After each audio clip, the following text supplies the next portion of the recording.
So, question: metal producer, punk producer, like me, who mainly this channel is on talk about that metal, black metal, punk, like a very hardcore punk, can produce a indie kind of pop rock band. So check this out. All right, so we are here in front of the session. The band itself for today is called Pleco or Plico. I don't know how to pronounce that one. Actually, it's because the keyboard player have these fishes, and one of the fish, that's the name of this fish. That's why I remember what they are asking. What does that mean? So that's I remember. Okay. So in this video, I want to show you what happened if you combine a metalhead guy as me. By the way, okay, just in case, I know just listen metal.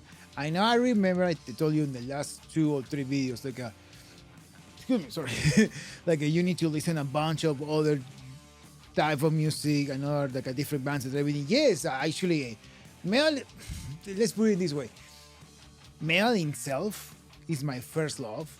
Okay, that's my main love, but I still join a different kind of music, a way different kind of music than the metal or punk. Okay, so and then for me, specifically talking, maybe you can be related with this statement I will tell you right now. If you are, for example, yes, if you as a producer, and I will tell you this is just for metal, okay?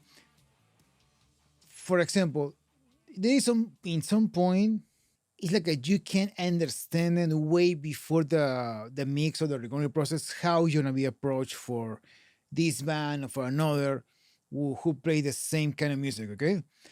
Same with the mix, so you know which are the tools you want to use it for make this band sound the way they want it.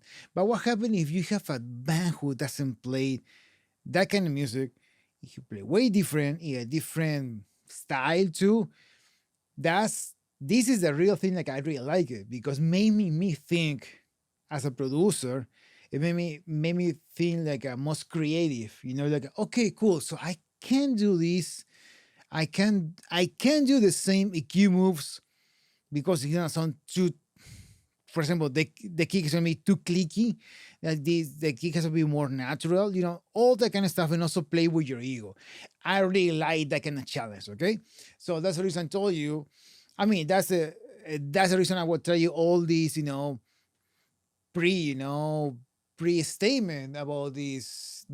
I mean, about this recording process.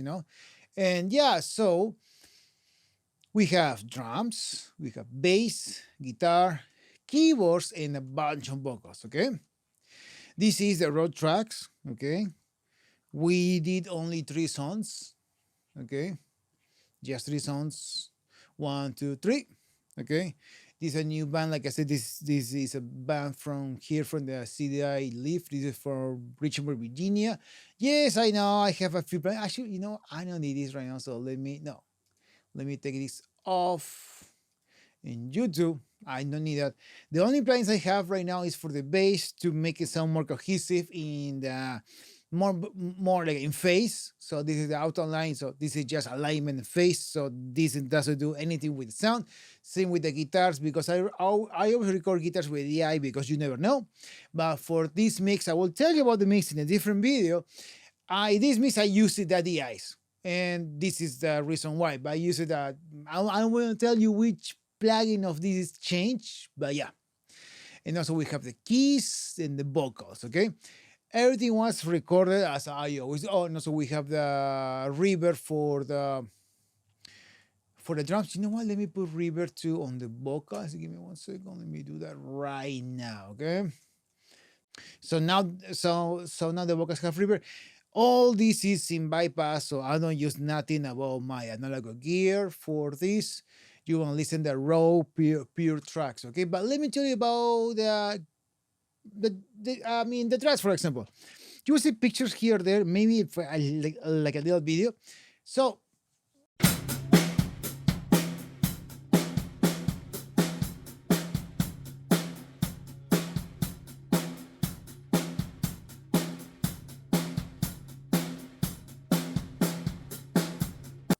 regular kicks, I mean, regular drums. Okay, so I use actually I bring the mics. Okay, for the kick in, I use this one, the very super classic, affordable Shure Beta 52A. Okay, so you can see it right there. It's nothing fancy. I'm pretty sure you have the mic here there. For the kick outside, another of my classics. This is the Mytek MK300. This is the mic I use for for outside the kick. I mean, okay. Then later on the snare, another super cheap mic, Shure SM57 on top. Okay, down.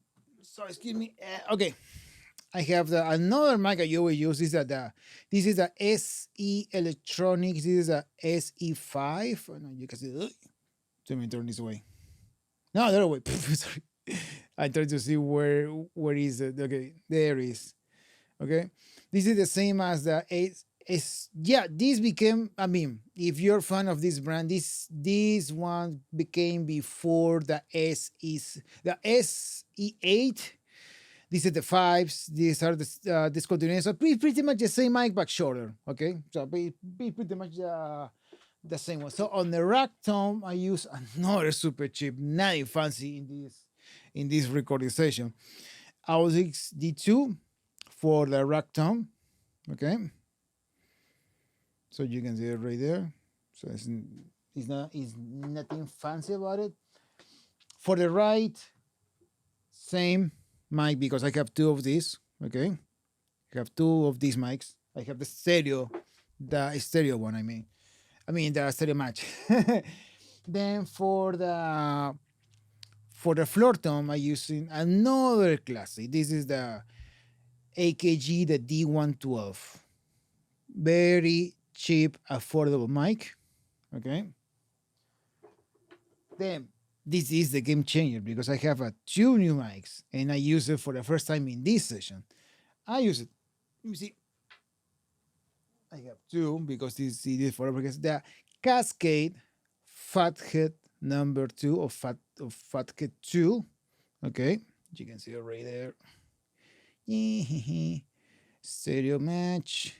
Yeah, this is something. Okay, this is Rivo mics. Sounds amazing. Sounds quite different than the other mics, that the other Rivo mics I have. So I use this for the overheads, and then for the room. Give me 1 second.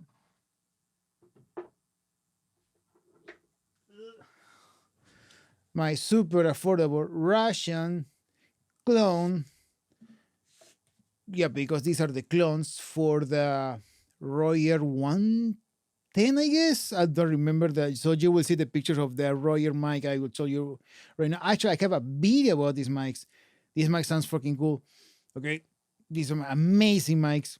Super affordable. If you can find it on River, buy it. You know, blind. This is a blind buying. Okay. This mic sounds fucking cool. Oh, and the front mic, pretty sure I use this one. Okay. So let's check out the drums. Okay, let's check it out first. All right, check out the drums.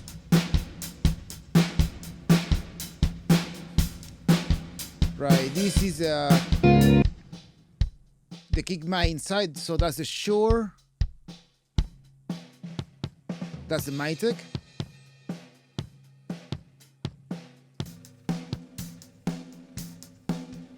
This is the Shure 57 on top of the snare. This is the SC Electronics SC5 bottom snare. Let's focus on the toms layer, okay?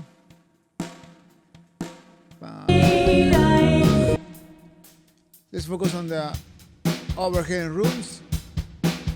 These are the overheads. Those are the Cascade, the Fatheads. Sounds warm, right? Those are the rooms. Check out the right.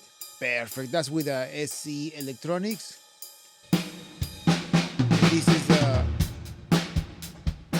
This is the front mic. This is another technique I use. I have a video about this. Okay.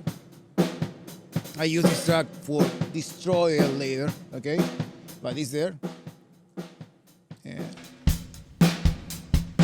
now, let me move this to where I am. Oh yeah, more toms are coming. Okay, cool. So, Hell sounds pretty cool. How? Because first of all, the drummer he played pretty well. We spent like I don't remember this because sorry, but we spent like 2 hours tuning drums. Okay, and also is the mic position. The mic position is like a key in this in every single recording. Okay, so check it out. Toms, fine.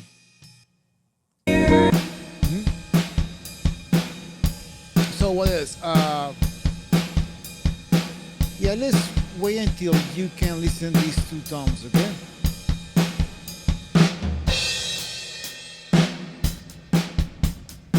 And also is the mic selection, because if I use all these six on the kicking side, it's gonna sound too clicky, it's gonna sound too metal, you know. So I need to approach this recording process in a different way, like I did before. You know, this is like my challenge, and also challenge, I guess, my ego, right? And also that's the reason.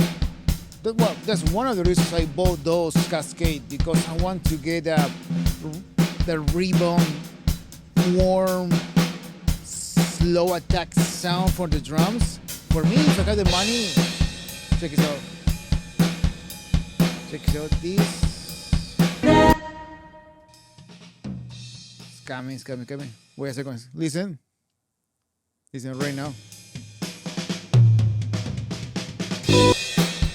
And let me stop this.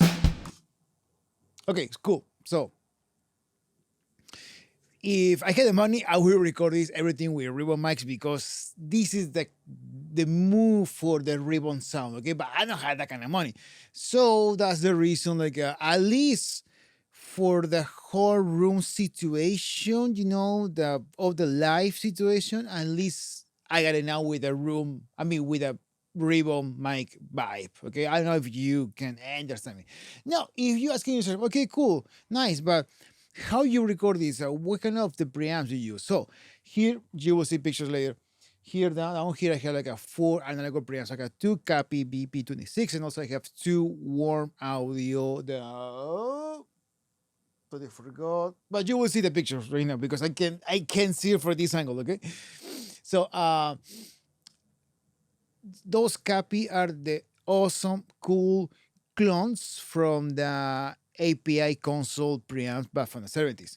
The warm audio, those are clone for the modern API preamps. Okay, so it's the API sound right there. Why? Because I like it. Wow, I can't find a flaw in his logic. Because it's very punchy. Okay, sounds pretty cool for another kind of music too. But if you have a universal audio interfaces, okay, I know you see, I know you have this UAD console, okay. So when I recording, I record it with 2 modes, depending of what kind of music, depending what kind of project. I always jump from one to mostly I record with API, but sometimes this one these drums I recorded with NIF mode. Let me show you. Open. I have already this. Wait for a second. There. So you see this unison. I told you about this before, but I will tell you again. So these preamps, the Apollo have, are super clean, and then to get that kind of vibe, the NIF vibe or the API vibe, the unison change the impedance, so that's equal. It's gonna change the color and how to react as the NIF or API. Yes, it's kind of I use plugins, but yeah, but this is like a different approach, you know, because I don't have the money to have like a 8 classic NIF preamps. I know these clones here or there, but I don't have that kind of money yet. And I don't want to get in another depth, because we my credit card, I'm so close to to clear all my debt in for the credit card for I use for the student. And I just want to wait for a few months and then I will buy something else, but I don't want to jump in another, you know. Well, you know. So this is the way I record this, and sounds cool or not, right? Sounds pretty cool. Have have that kind of warm, okay? And let me show you out because we are here. This is my don't save. This is my API mode. This is the preamps I'm using plus that one. So mostly I use the API mode plus these ones. And yeah, and also I recording everything in UAD rec. What does that mean? So all the inserts, all the moves I use in the Unison preamps plugins, those for example, all my EQ moves that you see right now, you know, for example, this here, you know, I don't know, I do this right now. Okay, all these moves, if I use filters or not, if I use the compression, all these moves is going to record pre-Pro Tools. So this is the thing. Why are you doing this? By the way, I'm using this with my preamps, with my EQs. I have two EQs here, and also I have three compressors. So why I record like this? Because back in the day, because this is like an old philosophy how to record.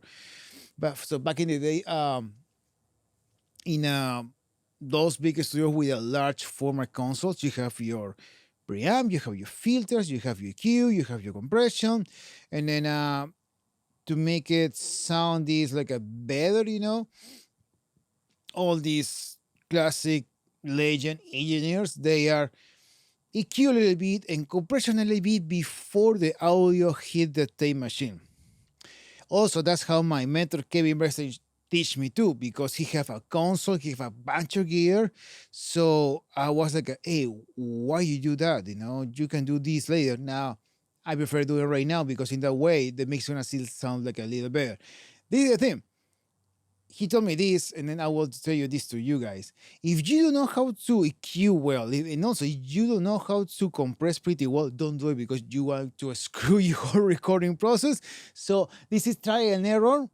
This is how I started trying and error. So first of all, watching how he work and see how the band react, and then see the mix later. So in that way, the mix is gonna be more close to the final mix. So this is another trick for the production. But now, if you are very confident in your EQ and also how I mean like how you compress, I recommend try it.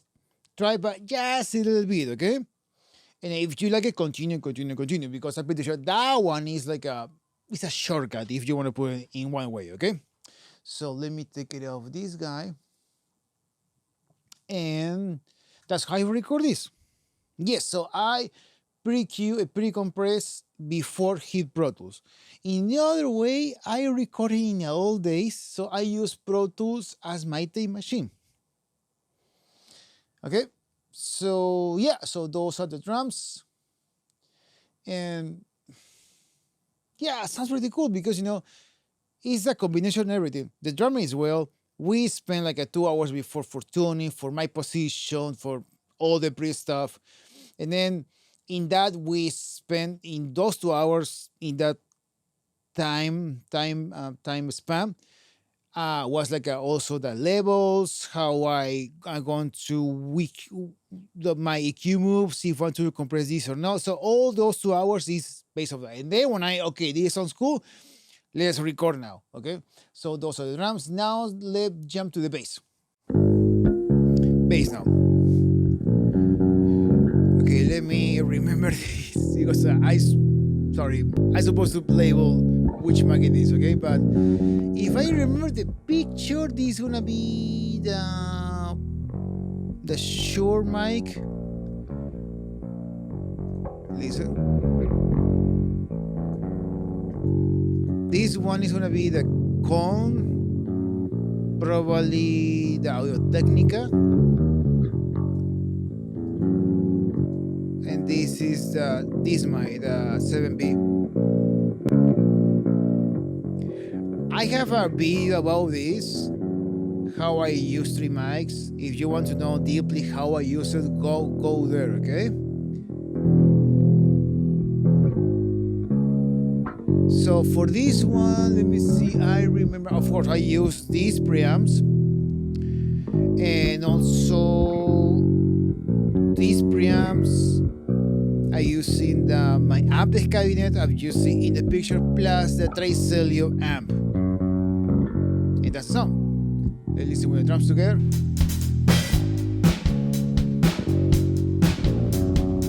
Nothing fancy, very straightforward, and also in every single take or every single stop, hey, tune it again, tune it, you know. So let's now jump to the guitars, okay? All right, so on the guitars we have two mics, which is the L1, L2, R1, and R2. That's for the left and right. Two mics are using the 57 and the real mic, which is 1 second, which is this one.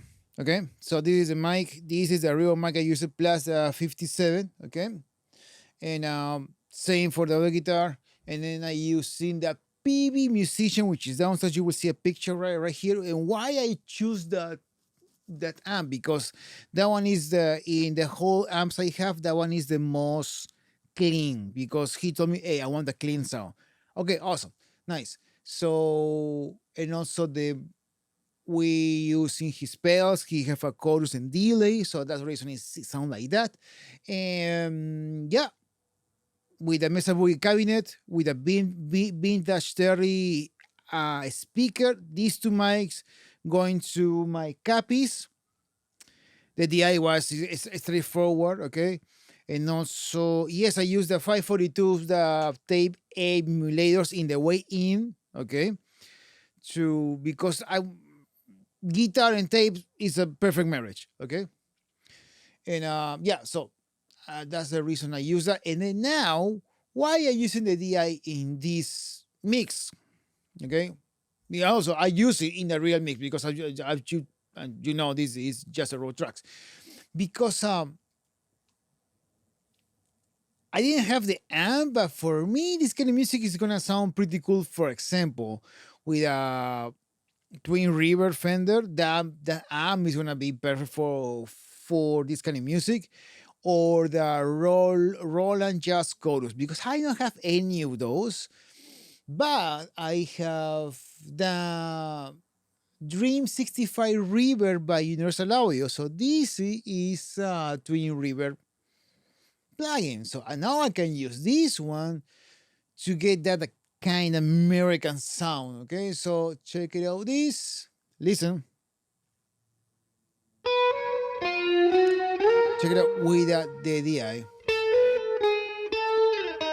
That's the real PB Mesa Boogie Vintage 30 57 real mic preamp Ni 42s Pro Tools. Yeah, that was the sign of flow. Sounds cool, right? Now adding this DI.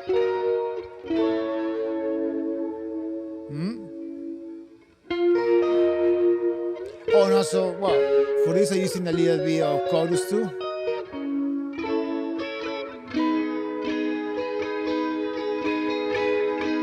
Sounds amazing.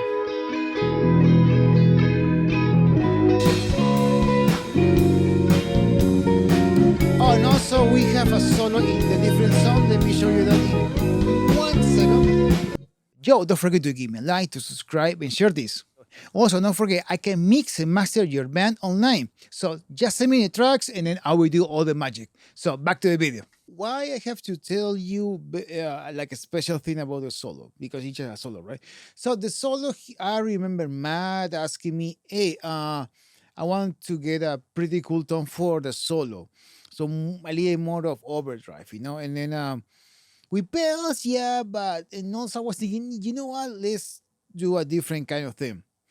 So for this one, my approach was like, okay, I want like a classic Marshall sound, but with a little bit of crunch. That's it. No distortion, no metal, no 80s crazy. So no, like a very little bit of crunch there. And I don't have any Marshall amp, unfortunately, not yet. But I have this one. Check this out. This is the da-da-da.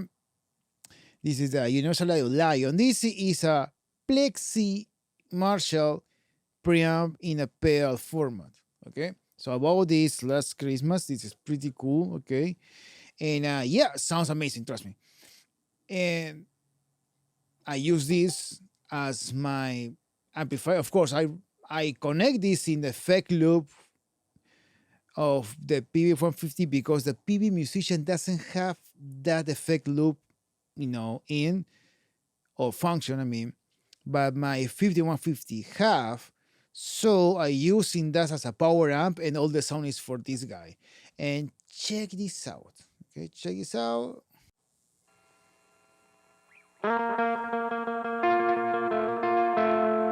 Hmm?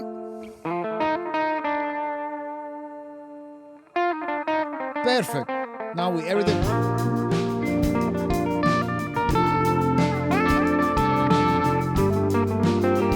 A different kind of tone just for that.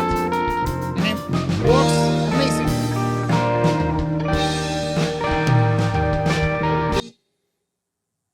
Cool. Now let's move forward to the keyboards. You will see a little video of that right now.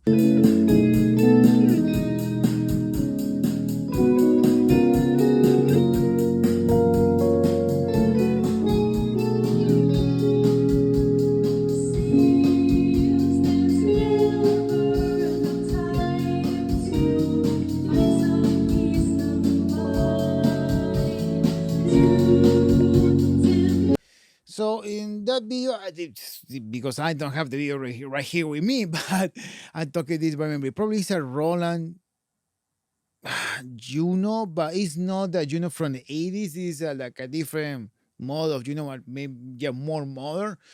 And was like a output of the keyboard go into the word audio because those I have like DI inputs, so I can connect it directly there. And that's it. Very straightforward, very simple, and also asking why? Why? Because sometimes the part of Justin made in his keyboard sounds amazing. So why add more stuff? Sometimes less is more. Okay, so check this out.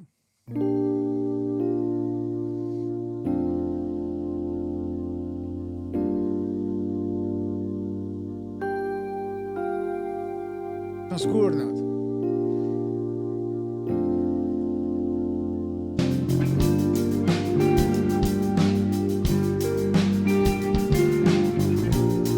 Check this out. We have the keyboards. Like you need something. Like you need something. The keyboards. There it is.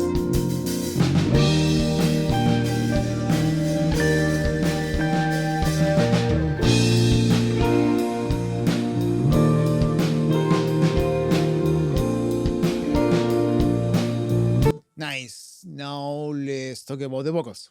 All right, on vocals, you know what? I have a bunch of vocals, but it pretty much is just Tess is the vocalist, okay? But this is how I record vocals, okay? No, let's just focus on the main one, okay? Because I using the same mic. So this is how I record vocals.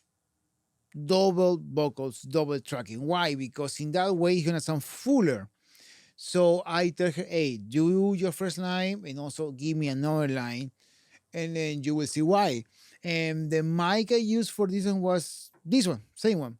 And then you ask it, hey, but you don't have the cascade for that one, This is the thing. Okay? We record everything except for the drums, and then drummer, which is Baylor, he show up later in this equation. So we recorded the drums on top of this. Sounds cool. And so yeah, those mics came later, so I recorded everything with this mic, but it still sounds amazing. And why I choose this one instead of my other vocal mics? By the way, so my other, well, let me show you. This is my other trusty mic for vocals. Okay, this is the mic that you saw before. Okay, this one is my main mic for vocals. Back in the day was this one, but I found this sounds a little more sweeter, and it sounds pretty good for anything, for black metal, for punk, for heavy metal, you know. And yes, so I really like this one. But for this, let me put this here, you know. But for this project, I was looking for that kind of sweet sound.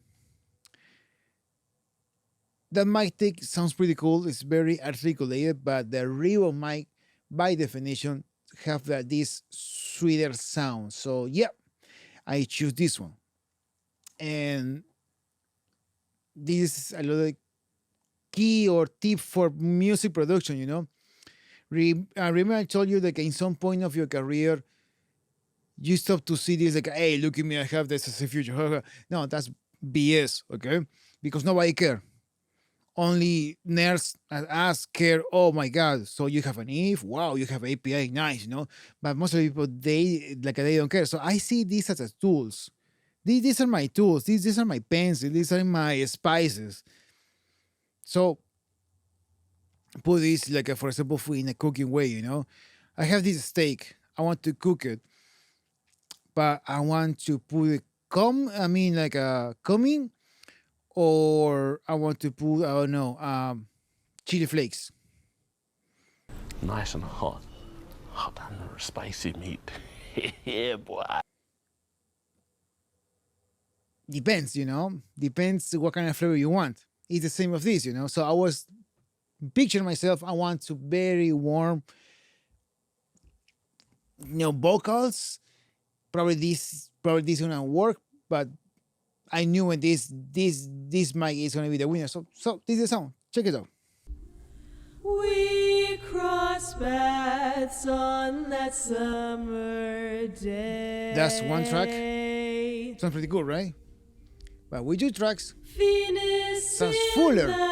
in the night sky while we Not so taste. laid. Sings fucking amazing. Now with the whole thing. Will this last forever? Swimming in the stars, dreaming, gliding down the beach, singing. In October's heat, we strive for new love. And let me stop this. Because this is not released yet, I have to thank super thanks to the band Plico, because I asked him, hey, may I use the road tracks for talking about the recording process? They said, yeah, use it, you know.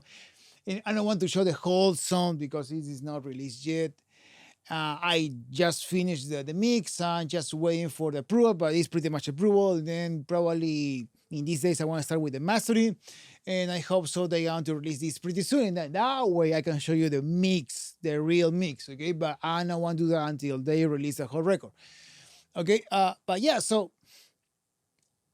this is what my mentor Kevin Bersen told me so many times. Your goal as a recording engineer slash producer is to record the band the most close to the final mix. True or not, this little sneak peek of this song you listen sounds like it's already mixed, right? But it's not mixed, I told you. It's nothing there. It's nothing there. I don't make any magic. The only thing to every single band is like a play a game, tuning, that bass is kind of weird, tuning, hey, tuning this, tuning the drums, hey, you can do this better, you know.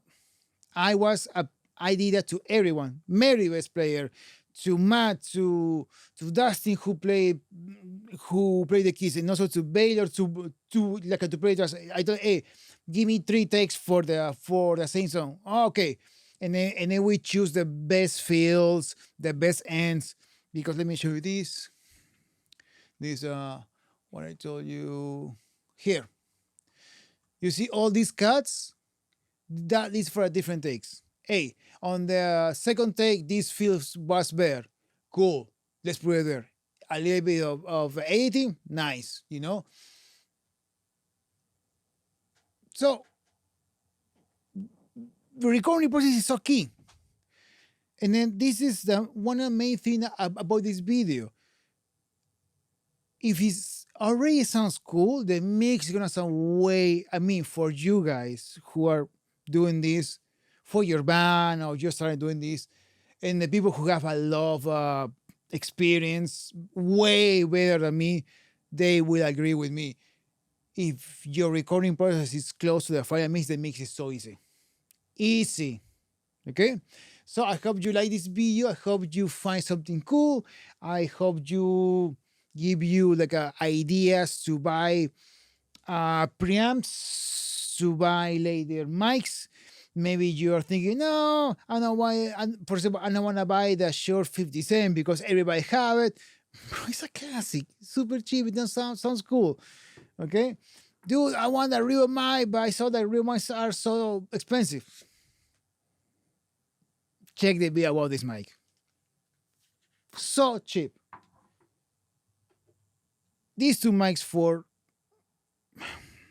$500, a little more with taxes and with the shipping. Sounds cool. It's better to have those mics that to pay like over $1,000 just for one mic. Okay, that sounds cool, but you need like someone that's work for you every single time, not just for one project or just for one thing. Okay, so that's all. Bye guys. See ya.